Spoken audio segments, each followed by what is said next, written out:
Welcome back, Blue Shirts fans, to episode number 718 of the Locked On New York Rangers podcast. I'm your host, John Chick. Just want to thank you guys, as always, for making Locked On New York Rangers your first listen every day. We are free and available on all platforms. We got a lot to do here today on Locked On New York Rangers. I originally thought about maybe just waiting until after tonight's game against the Devils, Monday night's game against the Devils, to record our second episode of the week. But, it's Monday afternoon here, early Monday afternoon, and there was obviously a lot to talk about after this most recent game against the Oilers. Of course, the Rangers basically just collapsed in the third period, lose a game in just sickening fashion. I'm not going to sugarcoat it because that's pretty much what it was.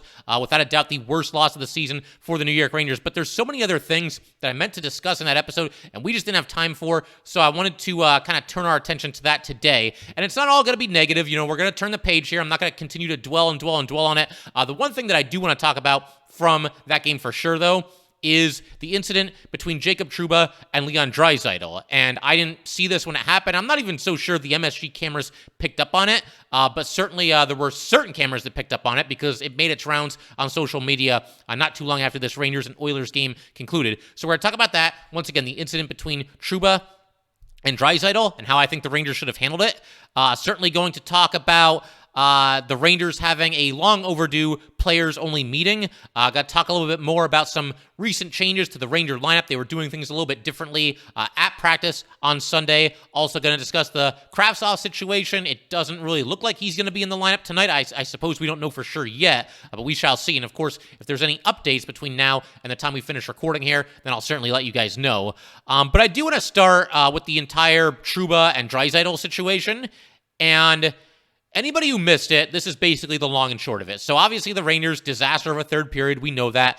We've got the Oilers scoring what turned out to be the game-winning goal on the power play with about 2:30 or so left in the game. Draisaitl scored that goal right there from the doorstep, a little tip-in goal. And as the Oilers, they obviously they congratulate each other and they begin to skate up the boards to, go down the bench line and, bump fists with everybody like everybody always does after a goal. As the Oilers are heading there and as Draisaitl is heading there, he passes by Jacob Trouba.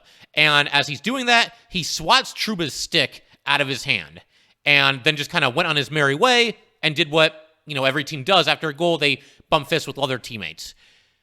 Jacob Trouba, in my very humble opinion, needs to respond here. And I know there's going to be some people that hear that and say, well, what do you want him to do? Do you want him to go sucker punch Draisaitl and take a penalty and put the Rangers shorthanded when you're now down by a goal in a game that you really want to win and hopefully, at least be able to find a way to get the equalizer there? No, that's not what I want Trouba to do because that's a fair point. I don't think you're in a situation in the game when you consider that there's so little time left and the Rangers are now down by a goal and they've given away this lead in just jaw-dropping fashion, then yes, it's not a good idea for Trouba to go take a penalty and attack Draisaitl or anything like that. I'm not looking for him to sucker punch Draisaitl in the back of the head.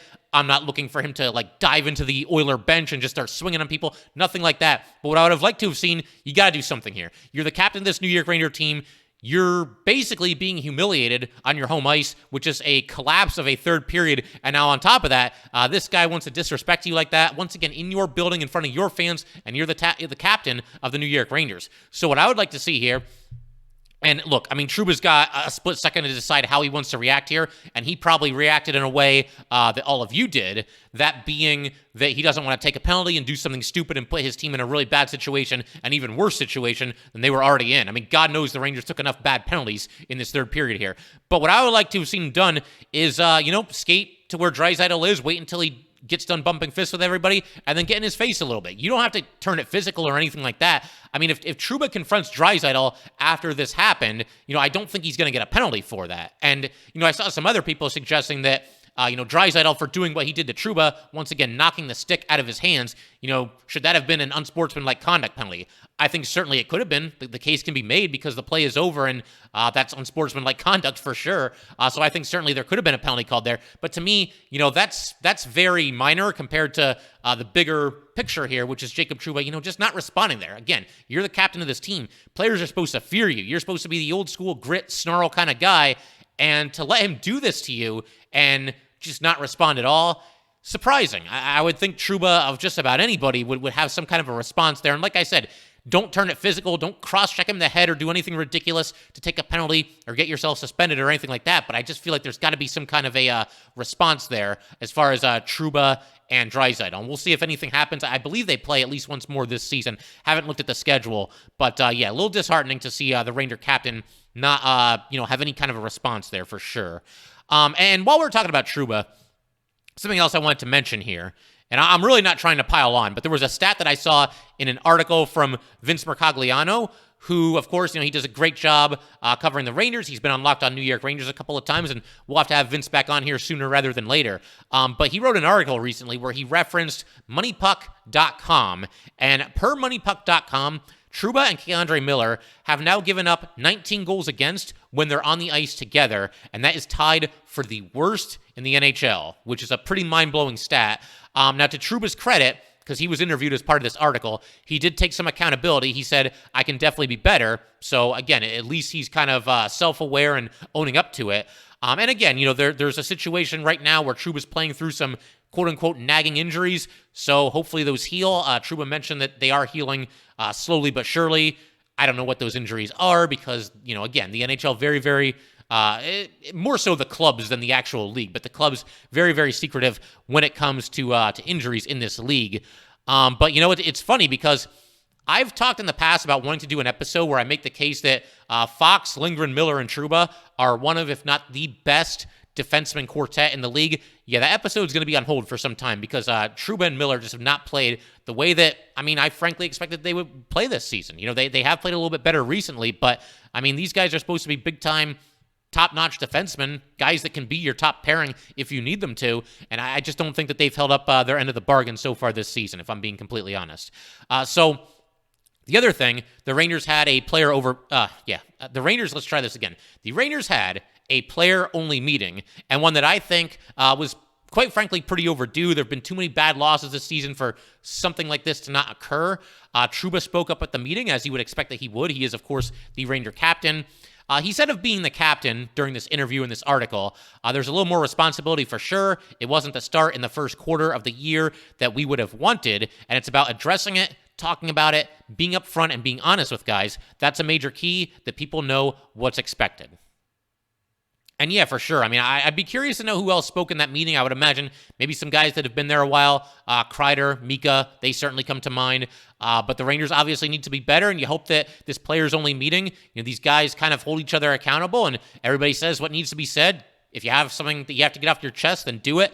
But hopefully it results in a better effort from this New York Ranger team, and finally, hopefully beginning tonight against the Devils, this team actually putting together a complete 60 minutes, because I'm not so sure they've done it since the first game of the season against Tampa. You could maybe argue against Detroit.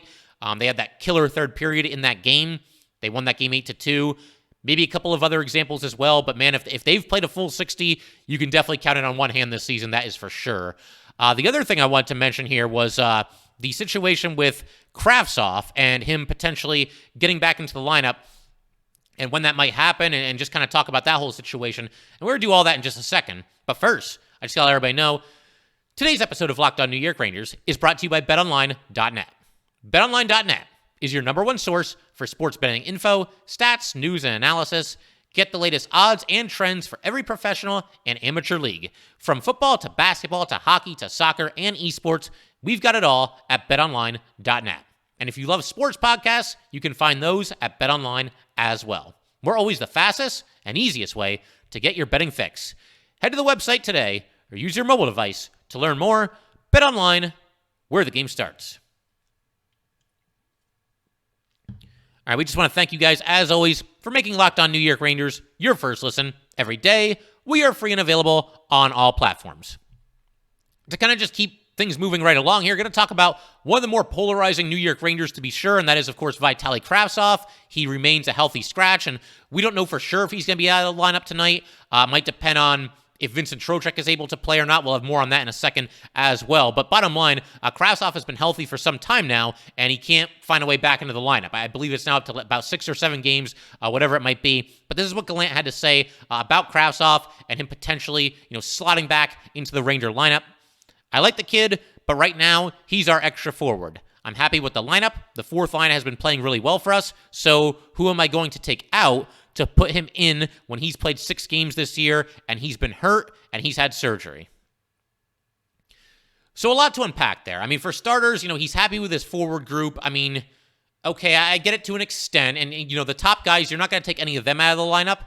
The usual candidates, as far as somebody that could come out of the lineup for somebody like Kravtsov, I mean, I think you would look at maybe Vesey or Gauthier, but I think the Rangers like what they're getting out of both those guys.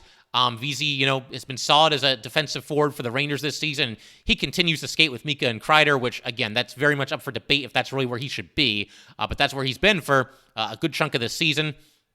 Gauthier, giving the Rangers a little bit of secondary scoring. I wouldn't mind Gauthier moving up at least into the top 9. I think the fact that he's scoring goals and doing so while only getting about 6 minutes per night, to me, that's very impressive, and I think it might be worthy of a promotion. And obviously, right wing is not an area of strength for this Ranger team right now, so I think it's at least something to consider. As far as Kravtsov, though, I'd like to see him get back in. Again, he's a very polarizing Ranger. There's people that are dying to see him out there, and they want to see him out there in a top 6 role with Artemi Panarin, and Panarin can elevate Kravtsov, and this, that, and the other thing. There's people that want nothing to do with Vitali Kravtsov, and I can understand that, given what he's pulled in recent seasons and given the fact that he hasn't really done a whole lot in the little amount of time that he's played for the Rangers, both this season and also 2 years ago when he got into 20 games at the end of the season for the Rangers. So I get both, viewpoints. I kind of fall somewhere in between because I think this Ranger team right now could really use a spark.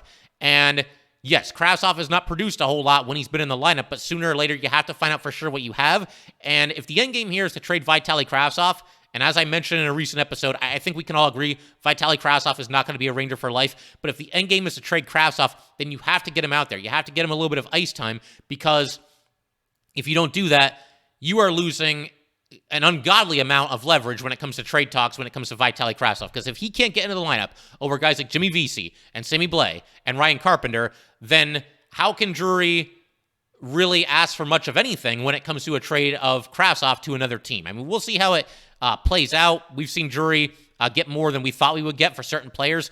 Guys like Reeves, guys like Alex Georgiev, a couple others as well. But yeah, I would like to see Kravtsov get an opportunity at some point here. I don't think he needs to be a healthy scratch for the foreseeable future. One other thing that I wanted to mention here regarding Kravtsov, I was actually texting with my dad about this, and he made a point that I actually wanted to share on this episode here today. He made the point that, with Kravtsov, could there be a situation where, maybe the team hasn't really warmed up to him? Because you got to remember, and none of us know what goes on behind closed doors for sure, but Vitali Kravtsov, again, he quit on this Ranger franchise twice. Both times with the AHL, I don't want to be here, I'm going home, and he ends up playing in the KHL for the rest of the season. So Vitali Kravtsov is still here, but you know who's not still here? Guys like Dryden Hunt, guys like Ryan Reeves. Now, Hunt and Reeves, they have their flaws. They are not superstar players for sure. They have very specific skill sets, and I think both guys are bona fide fourth liners. I don't think either one of them should be playing above the fourth line. We saw Hunt get a little bit of run on the Panarin line last year. Always thought he was out of place there. But one thing about Dryden Hunt, he stood up for his teammates. He's a blue-collar player. He worked his tail off out there, and he did what was asked, and as far as I could tell, seemed to be a pretty popular player in the locker room. And you could say the same thing for Ryan Reeves. Ryan Reeves is very clearly very well liked among the Rangers players. And with Reeves, it's a little bit different because he requested the trade. So I think that kind of softens the blow, and I think the locker room is probably aware of that as well. But again, you are down Ryan Reeves and Dryden Hunt, two guys that were here at the start of this season. We're only a quarter of the way through, and they're both gone. And, Dryden Hunt, of course, was placed on waivers and claimed by the Avalanche. And both those guys were here for what was an outstanding season for the Rangers last season. And both of them, they were in and out of the lineup in the playoffs. They both had mixed results in the playoffs, but they were here for all of it. And they went to battle with this team night in and night out. Both those guys are gone. And the guy that's quit on your team twice, Vitali Kravtsov, is still here. And he's got the roster spot over somebody like Dryden Hunt or somebody like Ryan Reeves. So it's something to keep in mind. Again, we don't know what goes on behind closed doors. And it's hard to, know for sure what players think of Kravtsov, watching them interact with each other on the ice. The one guy who I think clearly has taken a liking to Kravtsov, and I've talked about this in the past, is Artemi Panarin. They've stayed after practice to work on one-timers and things like that. Panarin, when Kravtsov had a secondary assist earlier this season, it was a really important play. It set up the entire goal, and, Panarin was pointing at Kravtsov and kind of nodding his head like, yeah, you made that happen. So I don't know. I don't know for sure what the feeling is in the locker room as far as Kravtsov is concerned, but I got to believe there's at least a couple of guys, maybe that doesn't sit well with them. The fact that Kravtsov still has a roster spot, the guy that quit twice on this team, and guys like Dryden Hunt and Ryan Reeves, flawed though they may be, go to work for this team every single night and every single game. So something to keep in mind for sure. Got a lot else we want to talk about here today. I might as well talk about this right now, in fact. So I wanted to share a story from this most recent game. There was a goal that Artemi Panarin scored, or we thought it was a goal. The Rangers were on the power play, and it looked like Artemi Panarin was finally going to break out of his goal-scoring slump. He scored, but the play was overturned because, as it turns out, the Rangers were offside on that play. But I was watching the game with my wife because, it's an afternoon game, and she's a big Ranger fan too, and our daughter was taking a nap, so we had, a little bit of time to watch the Rangers together, which was really nice. But the Rangers are on the power play, and she follows this team, and she knows how good their power play is when they're right. And, she said something like, oh, the Ranger power play is good. I said, yeah, they are, but, they haven't really been that good lately.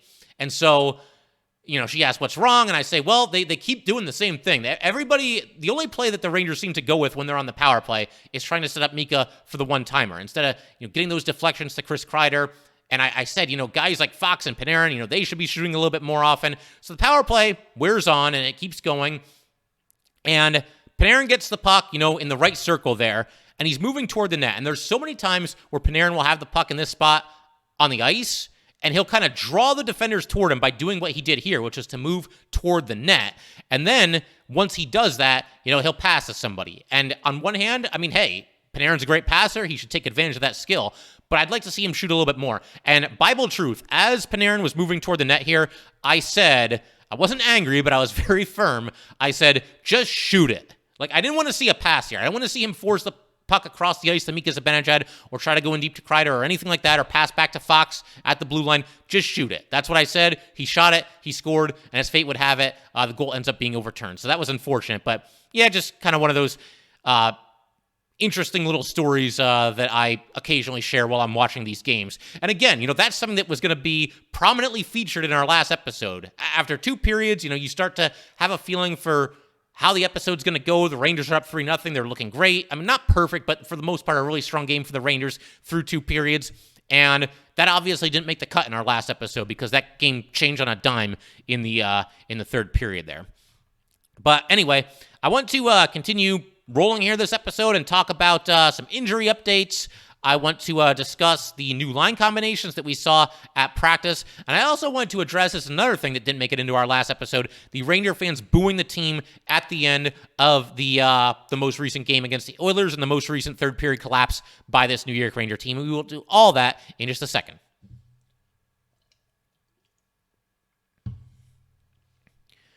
All right, so let's kind of compare and contrast the lineup from this most recent game to what we saw at practice on Sunday. So the most recent game, they stick with, they switch up the top line a little bit, and they go with Kreider, Mika, and Panarin, super stacking the top line.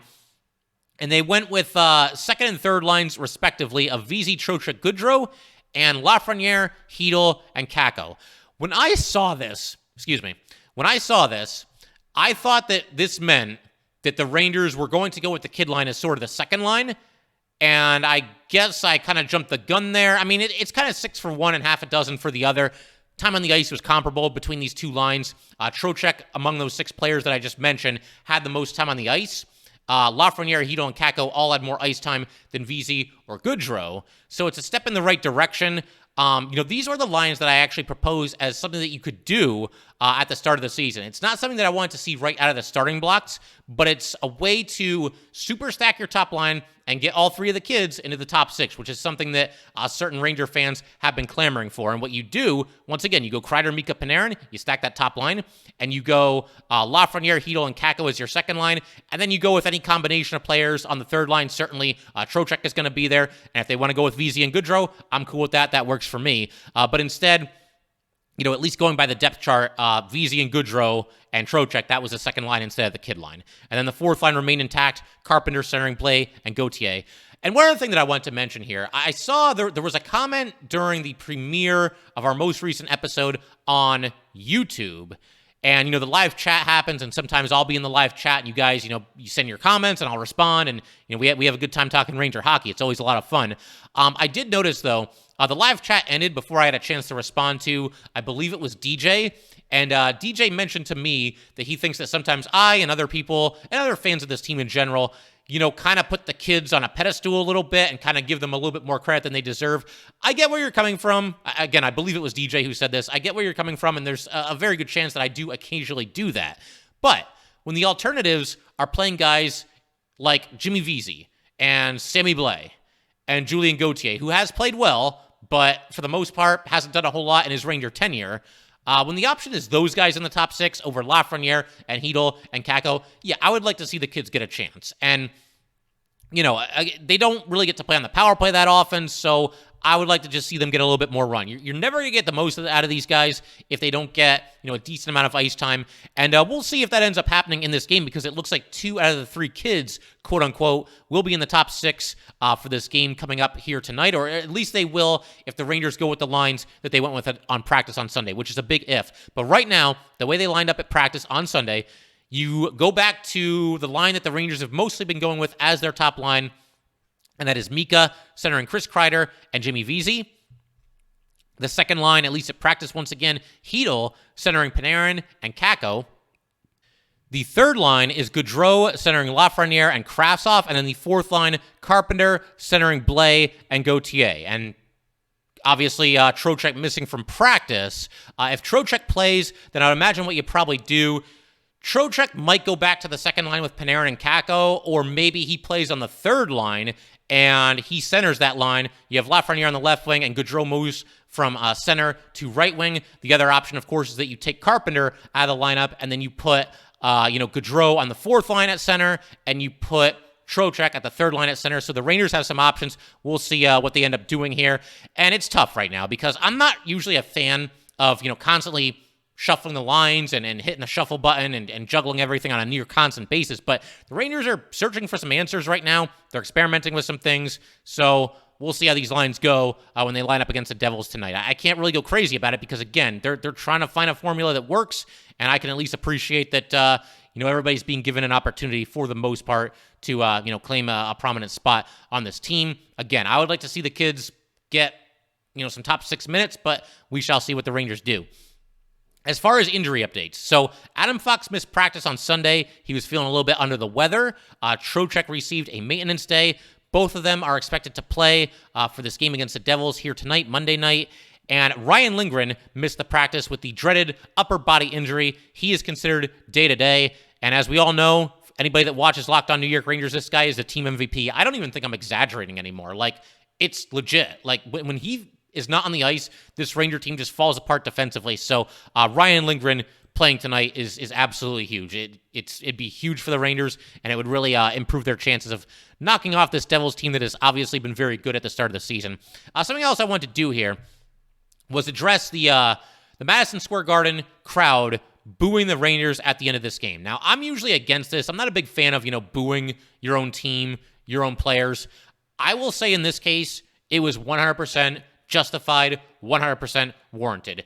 Because it's not just an isolated incident. This has been happening way too much to the Rangers this season. They're playing badly in the third period. They're giving away leads, undisciplined hockey, taking stupid penalties, things like that. Things that we thought we had gotten away from last season. Some of those bad habits seem to be creeping back in. So I completely understand the fans' frustration and basically just letting the Rangers have it at the end of this game. And it's funny because, for the most part, I don't think the Ranger fans have ever really booed this group of Ranger players. The fans are for the most part, pretty patient and understanding that this team was going to go through a pretty dramatic rebuild and start everything from scratch. And I think the fans, for the most part, gave everybody the benefit of the doubt while that was happening. Then, of course, last year, a very successful season. You get to the Eastern Conference Final. Expectations are high now. And, we keep calling them the kid line. Well, these kids have been in the league for a handful of years now. And obviously, you expect more from the established stars on this team as well. You don't expect to be losing games that you lead 3-0 with 15 minutes left to go. So I think that's where it's coming from. And, Ranger fans will boo, New York fans will boo, that's for sure. But something else that I wanted to mention here is that Ranger fans, there aren't that many players, at least in my fandom, that Ranger fans have booed over the course of, however many years that is, going back to 1994 for me. Guys that I can remember being booed, Marty St. Louis actually got booed when he first got traded to the Rangers because he got off to a really slow start with the team. And, of course, he was dealt for Ryan Callahan. Callahan and the Rangers couldn't come to an agreement on an extension. But I think for the most part, Callie was a pretty popular member of the Rangers while he was here. St. Louis came in and struggled off the, from the start there. They eventually warmed up to him, obviously, when he had that awesome playoff run for the team. And, other players that got booed, Merrick Malik, I can remember he used to get booed because, he was as big as a tree out there, but he just didn't play like it. He wouldn't throw his weight around. He wouldn't play physical. Michael Roosevelt, I remember, started to hear it from the Ranger fans toward the end of his tenure. I always thought that one was a little bit unjustified. He wasn't great, and his play definitely fell off. But for a few years there, Roosevelt was a really good defenseman for the Rangers. And trying to think of players, off the top of my head, as far as guys that got booed, those are the only ones that I can really think of. But I will tell you one player that's in danger of potentially getting booed if this continues the way it has. And I'm not, again, trying to pile on. I'm not trying to lay everything at the feet of Jacob Trouba. But when you look at the fact that he's the Ranger captain, you look at the fact that he's making $8 million a season, and you look at the fact that he just frankly hasn't played that well this season, I think if it continues much longer, he might end up being a target of this Ranger fandom. I'm not advocating for it. I don't like it when players get booed, but I'm looking at the writing on the wall here. Sooner or later, Ranger fans are going to get frustrated. I think we're already there where Ranger fans are frustrated.